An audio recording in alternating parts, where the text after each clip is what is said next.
Welcome to today's Tech Talk, where we dive into the Rotax 582 two-stroke oil injection system. Today, we'll explore the crucial role oil injection plays in these engines.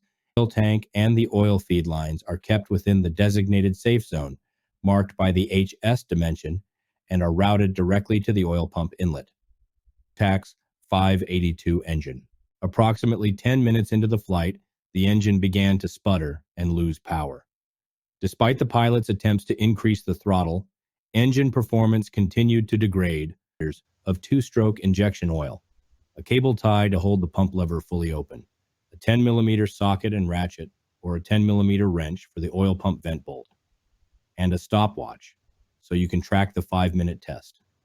Through this passage, it presses the ball against the spring, allowing the oil to flow through. Two-stroke engines are not suitable for use in UL engines. We offer a growing library of technical videos on the Rotax owner website. Critical safety information.